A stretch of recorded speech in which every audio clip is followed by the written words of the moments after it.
Guys, welcome to the Bitcoin Escape, my newly established YouTube channel. Now, I was hesitating for quite a while to go out there and, film this first video for the channel because I simply didn't want to be on the internet and talking about what I'm talking about. But I came to the conclusion that spreading the word of Bitcoin is simply way too fucking important to not do that. So here I am trying to figure out this whole YouTube thing. In this first video, I want to talk about something which is extremely profound and what Bitcoin actually is doing. So many people think Bitcoin is this, speculative thing which is going up and down and it's really volatile, which it is, by the way. I'm not saying that it isn't. Some people lose money, some people make some money, and it's not really clear what it's actually doing, why it's there, what people use it for. People think it's, drug dealers use it to, buy stuff at the black market and shit like that. But what's happening here is that everything is falling against Bitcoin in price. Let me explain what exactly I mean by that. So if you measure the world in fiat currencies, right? And by the world, I mean, it doesn't really matter in which country you're in. You can apply that to every country around the world. In third world countries, it's even worse than in the Western world. But in theory, in practice, it's just happening everywhere. If you denominate the things you want to buy in the future in your local currency, whether you're in England or whether you're in Europe, in the Eurozone, you're using the euro, or you, like me, here in Australia, or in the United States of America, it doesn't really matter where you are. It's happening all around the world. Things are getting insanely expensive. You've probably noticed that when you've been to the supermarket, everything, groceries, rent, cars, housing, the house you want to buy gets more and more expensive. The car you want to buy gets more and more expensive. Everything just gets more expensive, and no one seems to kind of get the grasp why that is. This is simply because of the central bank money printing, right? This is the whole system is based on debt, and central banks all around the world have to keep printing money to keep that system going. So over the last 5 years, they have printed so much money, around 50% of their central bank's balance sheet. It's plus minus, in America, it's around 50%. In Australia, it's 45% or something like that. In the Eurozone, it's even more. It's almost like 60%, I think. So no fucking surprise, everything is going up in price, because if you have on the one side the same amounts of goods and services, we're not building any more houses, do we?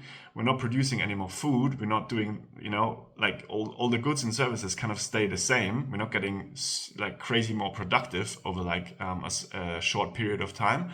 But the money supply is expanding. So you have more currency units in the economy and you have the same amounts of goods and services. So logically, everything is going up in price. That's completely normal. And this isn't gonna stop. These central banks, they're gonna print these currencies worthless over the next decade. Maybe it takes longer, maybe it takes 30 years, maybe it takes 20 years, maybe 10, maybe 5, God only knows. But then this is not going to stop. Everything will keep going up in price if you measure in your local currency, right? So let's take an Australian house, for example. A median Australian house was around 600,000 Australian dollars in 2020. That was just a little bit after when I first came to Australia. And that same house today is $850,000, right? That has gone up in price like almost 50%. That is absolutely crazy, right? But no surprise, because they just printed so much money. So obviously houses go up in price, right? So you see how everything just gets more expensive.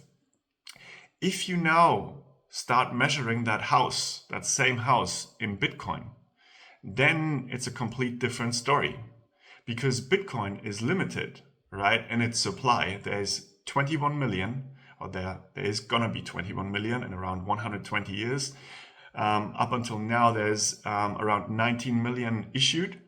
And so therefore, because it's completely scarce and it's completely limited in supply, everything else is falling in price against Bitcoin. What do I mean by that? So let's take that house again. That same house, what I just talked about before, was 100 Bitcoin in 2020. And today that house is around 7 Bitcoin, right? Even though it has gone up in dollar terms, in Australian dollars, the same house is less Bitcoin, 93% less Bitcoin than it was in 2020. So your house, if you just simply saved in Bitcoin, if you put your money towards Bitcoin, then that house just got 93% cheaper for you. And who wouldn't want to live in a system like that? Isn't that crazy? So this is what I mean when I say Bitcoin is repricing the world. You start measuring everything against Bitcoin and you notice that everything over the long term becomes cheaper and cheaper and cheaper in Bitcoin terms, okay? So in the short term, it can be very volatile, but it's because you're measuring that system from the existing system. You're measuring the Bitcoin system from the fiat system, right? You denominate the Bitcoin in dollars, and this is why it's volatile. But Bitcoin itself is actually a stable thing, right? There's like 21 million and there's never gonna be more. And these units, they stay the same. They're not gonna, there's no interest rate on Bitcoin, you know, there's no more issuance, less issuance. Everybody knows how the network's working. And this is what Bitcoin is actually doing. Please let me know in the comments down below if you own Bitcoin or if you think of putting your savings towards Bitcoin. And thank you very much for listening. Until the next time.